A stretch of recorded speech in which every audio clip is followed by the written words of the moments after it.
스님, 현재 저한테 상당히 중요한 수행 주제 중에 하나인 어떤 종류의 감각적 욕망에 대해서 관찰을 하다 보니까 과연 내가 이 욕망을 놓았을 때 행복할 수 있을까라고 의심을 하고 있다는 걸 알게 됐어요. 그러면서 하는 제 생각의 내용들을 좀 더 들여다보니까 이 욕망은 나한테 즐거움이고 좋은 건데 놓으라고 하시니까 내가 노력은 하지만 그래도 이거는 나에게 행복이다 라고 굉장히 고집스럽게 집착하고 있는 생각들이 있다는 것을 알게 됐어요. 그러면서 이게 스님께서 이야기하셨던 감각적 욕망은 행복이라는 사견이구나. 내가 욕망주에 있는 이 사견을 보지 못했기 때문에 이 욕망을 다루는데 그렇게 힘들었구나 라는 생각이 들더라고요. 그리고 이렇게 제가 욕망은 행복이라는 견해를 아직도 강하게 집착하고 있다는 것을 아는 것만 해도 그 욕망의 힘이 일시적으로나마 상당히 약화되는 것을 보면서 욕망 뒤에 있는 견해를 보는 게 상당히 중요하구나라는 생각을 다시 하게 됐습니다. 예, 실제 이제 견해라고 하는 거는 우리 생각들이 계속 반복되다 보면은 그게 다소 이제 우리 의식에서 그 생각의 틀이 만들어지잖아요. 그럼 틀이 만들어지면 우리는 또 그거를 뭐 어떤 엄밀하게 그걸 검토하는 작업 없이 그냥 그 만들어진 틀대로 그냥 보통은 사유를 하게 되거든요. 그 틀을 기반으로 해서. 우리가 계속 물속에, 이제 물고기는 계속 물속에 있다 보면 자기가 물이 옆에 있는지 없는지도 잘 모른다고 하는 것과 비슷한 거예요. 우리가 맨날 공기를 마시고 있으니까 이 공기가 항상 우리 곁에 있다는 걸 잘 자각하지 못하잖아요. 그런 것처럼 항상 견해가 바탕이 돼서 이래 사유가 생각이 이루어진 사람들은 진짜로 내가 이 생각 이면에 견해가 항상 작용한다는 걸 잘 모르고 이거는 거의 습관적으로 이루어지는 거니까. 근데 이 견해는 이제 정확히 내가 어떤 견해가 있는지를 모르고 겉으로 드러나는 생각만 이렇게 한 번씩 바꾼다고 해서 그 견해가 바뀌는 건 아니거든요. 이 생각이 계속 반복되고 이러면 견해가 바뀔 수 있지만 일반적으로 이게 그냥 한두 번 생각하는 거 갖고 이 견해가 절대 안 바뀌어요. 그러니까 이제 뭔가 이거 이제 나 앞으로 이렇게 안 해야지라고 하면 일시적으로는 안 할 수 있지만 또 그 마음속 깊은 곳에 있는 그거는 예를 들면 이제 감각적인 욕망은 내 마음속 깊은 곳에 있는 견해는 이 감각적 욕망의 행복이라고 하는 그 견해는 그대로 있는 거거든요. 그러면 다시 또 일시적으로 참고 있다가 또 다시 이제 감각적 욕망으로 빠져들게 되고 이게 반복되는 거거든요. 근데 우리가 이제 이런 경험들을 통해서 지혜가 있는 사람들은 진짜 이게 감각적 욕망이 내가 이래 계속 보다 보니까 이게 좋은 것만 있는 게 아니라 이 감각적 욕망으로 인해서 오는 괴로움들이 진짜 많구나. 그리고 이것 자체가 사실은 행복처럼 보이지만 여기에 실제로 행복이라 할 만한 게 별로 없구나 하는 이런 이제 통찰들이 조금씩 쌓이다 보면 우리 이제 의식의 근저에 있는 정말 감각적 욕망은 행복이 아니라 여기서 행복이라 할 만한 건 별로 없구나. 행복이란 요소는 정말 쥐꼬리만큼 있고 괴로움이 훨씬 많구나. 이런 이제 통찰이 이해가 생기면 감각적 욕망이 행복이 아니라 괴로움이구나라고 이제 견해가 바뀌는 계기가 생기거든요. 이렇게 이제 견해가 있다는 것을 아는 것 자체가 이 번뇌의 구조를 철저히 파악하는 게 되거든요.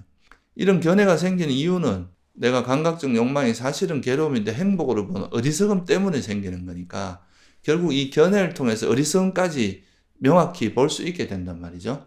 그러면 이걸 통해서 이 감각적 욕망이라고 하는 것이 행복처럼 보이지만 실제로는 괴로움의 요소, 괴로움이다. 그렇게 이제 밑에 우리가 욕망을 즐기게 만드는 그 견해, 그 사견이 흔들려 버리면 이 전체적으로 이 욕망의 흐름 자체가 약해지는 그런 이제 결과가 일어난다 이거예요. 그래서 감각적 욕망을 행복이라고 하는 사견이 정확히 봐서 감각적 욕망은 사실은 행복이 아니라 괴로움이라는 이런 이제 견해 전환이 이루어지면 그거는 사실 그 자체만 해도 우리 욕망의 깊이가 확 떨어집니다. 욕망의 그 강도가. 음, 특히 이제 사견을 본다는 거는 이 사견을 또 지탱하고 있는 건 어리석음이기 때문에 결국 이 어리석음, 이 뿌리를 보게 되면 사견을 보면 이제 어리석음도 좀 볼 수 있게 되거든요. 그러면 이제 감각적 욕망이 행복이 아니라 괴로움이라는 그런 지혜, 그러면서 이제 이런 어리석음이 딱 명확히 보게 되면 이 뿌리채 흔들리기 때문에 전체적인 감각적 욕망이 상당히 약화되는 그런 이제 결과를 초래하는 거죠. 제가 감각적 욕망은 행복이라는 견해를 놓지 못했었던 게 그 뒤에 있는 욕망은 행복이라는 어리석음을 깰 정도로 욕망의 해로움에 대한 지혜가 충분하지 않아서 그랬구나라는 거를 요 근래 좀 느끼게 된 계기가 있었어요. 저한테 굉장히 와닿았었던 감각적 욕망의 해로움은 그 욕망하는 대상을 얻는 것도 조건지어져 있기 때문에 원한다고 해서 얻어지지 않는다는 부분이었거든요. 그러니까 타인의 애정이나 공감이나 인정이라던가 사회에서의 성공 같은 것들은 내가 진짜 원한다고 해도 얻을 수 없는 경우도 매우 많고 그럴 때 큰 괴로움을 준다. 그래서 그것은 괴로움이다 라는 게 저한테 크게 와닿았었어요. 그런데 상대적으로 손쉽게 얻을 수 있는 욕망들, 음악을 듣는다거나 인터넷을 켜서 이런저런 재밌는 거를 즐기는 것 같은 거는 왜 해로움이라고 하는지 사실은 이해를 못했어요. 그런데 요 근래 중독 관련된 정보를 보다 보니까 인간의 뇌가 쾌락과 고통을 담당하는 부위가 같대요. 그리고 그게 꼭 연관되어서 밸런스를 맞추려는 듯이 이제 행동을 해서 쾌락을 많이 경험을 할수록 반대급부로 고통이 증가하는 구조로 되어 있다고 하더라고요. 그래서 무언가에 중독되신 분들 같은 경우에 심각한 정도의 우울이나 불안 혹은 육체적인 통증 같은 괴로움을 경험을 하시게 되는 경우가 많은데 그 괴로움의 원인이 본인은 행복이라고 착각을 하고 집착을 하고 있는 중독 행위나 물질인 경우가 상당히 많은가 보더라고요. 그런데 저도 너무 괴롭고 힘든 시기에 그 때를 버텨내기 위해서 그나마 손쉽게 얻을 수 있는 감각적 욕망인 인터넷에서 재미있고 즐거운 거를 즐기는 행위에 상당히 집착을 했었거든요. 왜냐하면 그 즐기는 순간만큼은 위안과 행복이 있으니까. 근데 그렇게 즐기고 나면 더 기분이 나빠지고 우울해지고 불안해졌었는데 그 당시에는 이유를 몰랐어요. 근데 이제 이런 메커니즘을 이해를 하고 나니까 왜 그랬는지 알겠더라고요. 그래서 감각적 욕망의 행복은 그것을 손쉽게 충분히 즐길 수 있는 것이라고 하더라도 애초에 그것을 즐기는 행위 자체가 괴로움을 가져오도록 만들어져 있구나 라는 게 이해가 되니까 그래서 감각적 욕망은 괴로움이라고 하는구나 라는 게 훨씬 더 직관적으로 와닿았어요. 그래서 제가 감각적 욕망은 행복이라는 사견을 놓지 못했었던 이유 중에 하나가 욕망의 해로움의 다양한 측면 중에 어떤 부분에 대해서는 전혀 알지 못하는 어리석음 때문이었구나 라고 이해를 하게 됐어요. 그거를 이제 부처님께서는 그냥 간단하게 감각적 욕망은 그 달콤함보다도 재난이 많다 이렇게 표현하신 거고, 그리고 이제 감각적 욕망의 그런 달콤함만 봐서는 이제 감각적 욕망을 제대로 아는 게 아니라 그것이 가지고 있는 그 위험성, 그리고 이제 그로 인해서 그걸 그러면 이 감각적 욕망에서 어떻게 벗어나야 되는지 벗어남, 이런 거를 정확히 알아야 이제 감각적 욕망에서 벗어날 수 있다고 말씀하신 거예요. 이 감각적인 쾌락이라고 하는 거는 약간은 일종의 자극적인 행복이라서 이 자극이 점점 더 강한 자극을 원할 수밖에 없고, 그 아주 강한 자극을 한번 누리게 되면 그 밑으로 떨어지면 또 이 불만이 엄청나게 일어나는 거죠. 그래서 그 마약이나 이런 거 하는 사람들이 그 마약을 했을 때 그 도파민이나 뭐 이런 이제 그런 게 분비돼서 오는 즐거움이 뭐 100배가 넘는 그런 정도의 쾌락을 올려주는데, 그걸 이제 안 하고 나면 거기서 뚝 떨어지면 이제 이거 막 미치는 거죠. 그러니까 그걸 다시 얻기 위해서 막 계속 그걸 하게 되는데 실제로 그까지 가지는 못한다고 하잖아요. 최초에 그런 것처럼. 근데 계속 갈증만 생기는 거죠. 그러니까. 그래서 이게 괴로움이 이제 지속될 수밖에 없는 그런 구조다. 그래서 이걸 알면 진짜 감각적 욕망은 마치 칼끝에 발라진 꿀과 같고, 또 독약인데 이래 달콤한 뭐 설탕이 들어간 독약 이런 거 비슷한 거예요. 그 먹으면 그 먹을 때는 달콤하지만 혀를 베거나 독약 때문에 이제 죽거나 뭐 죽을 만큼 고통을 받거나 이렇게 된다는 거죠. 그래서 이제 그런 거에 감각적 욕망의 그런 본질을 정확히 이해하면 아, 감각적 욕망은 행복이 아니라 괴로움이구나. 이렇게 견해가 인식이 바뀌고 견해가 확 바뀌어야 이제 그때부터 이제 이 욕망이 진짜 확 쉽게 의미 있게 이 욕망이 쉽게 되는 거거든요. 그래서 그런 견해의 전환, 그리고 그 견해 밑바탕에 있는 어리석음을 보는 게 굉장히 의미가 있습니다. 그래서 제가 감각적 욕망에 대해서 그렇게 많이 배워놓고도 왜 이 특정한 종류의 감각적 욕망을 이렇게까지 처리를 못하나 참 고민이 많은데, 생각을 해보면 제가 행복이라고 착각하고 집착을 하는 행위를 신나게 즐기고 나서 기분이 나빠지고 우울하고 불안하고 하는 경험들을 정말 수십 수백 번을 했음에도 불구하고 그 괴로움이 그거를 즐겼기 때문에 일어났다는 생각을 한 번도 제대로 해보지 못했더라고요.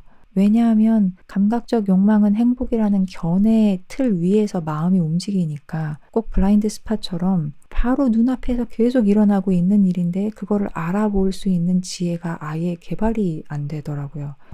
그래서 감각적 욕망이 행복이라는 사견이 너무 강하다 보니까 감각적 욕망의 해로움을 아는 지혜 자체가 아예 개발이 안 됐구나. 그렇기 때문에 그렇게나 많이 들었던 감각적 욕망의 달콤함과 재난과 벗어남, 이런 게 내 감각적 욕망의 문제에 대해서 전혀 적용이 되지 않았었구나. 그렇게 이해가 되더라고요. 네, 맞습니다. 아는 것과 또 그게 이제 우리 삶에서 실제로 실천하는 건 다른 일이니까요. 그래서 이제 자기가 그 즐기고 있는 그 욕망, 그 자기의 감각적 욕망에 어떤 그 견해가 숨어 있고 그 견해 뒤에는 어떤 어리석음이 있는지를 한번 깊이 반조해 보는 거는 그 감각적 욕망을 버리는데 아주 효과적인 방법이 될 수 있습니다. 그런데 제 이 고질적인 감각적 욕망들 뒤에 감각적 욕망은 행복이라는 견해가 굉장히 강력하게 자리 잡고 있다는 것도 제가 이 특정한 감각적 욕망과 엄청나게 오래 씨름을 하다 보니까 겨우 관찰을 하게 된 거거든요. 그런데 사견은 뭐 자만이나 욕망처럼 쉽게 관찰이 잘 안 되는 것 같더라고요. 그래서 이 사견을 그래도 좀 더 빨리 관찰할 수 있는 어떤 방법 같은 게 있을까요? 그거는 이제 수월하게 관찰하기는 거는 사실 뭐 어렵고요. 왜냐하면 아까 말했듯이 견해라는 것 자체가 좀 우리 의식 속에 잠재되어 있는 어떤 습관 같은 거거든요. 그래서 그건 자기가 이제 그렇게 그 뒤에 숨어 있는 견해가 뭔가를 보기 위해서 반조하고 조사하는 과정을 거치지 않으면 사실 보기가 좀 어려워요. 그러니까 그걸 조건을 파악하는 그 노력을 해야 된다는 거죠.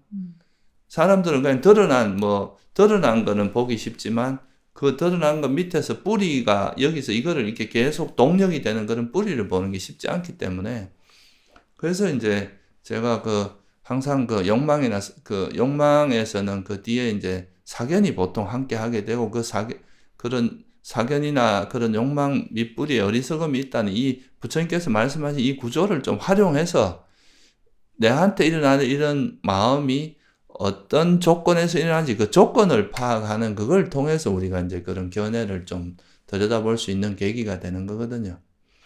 그래서 우리가 반조하는 데 있어서 가장 중요한 메커니즘 중에 하나가 바로 그런 조건을 파악하는 거죠.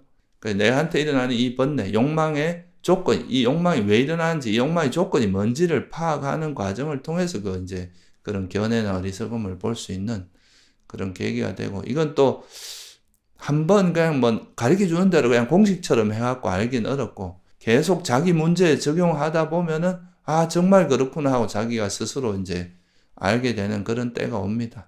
제가 감각적 욕망은 행복이라는 견해를 직접적으로 관찰할 수 있게 되기 전에 제가 불법을 배운 게 있으니까 욕망은 괴로움이지라고 말은 하고 생각도 하면서도 막상 제가 하는 행동을 보면 아, 이거는 욕망을 행복이라고 여기고 있구나 라고 추측을 해볼 수 있었거든요.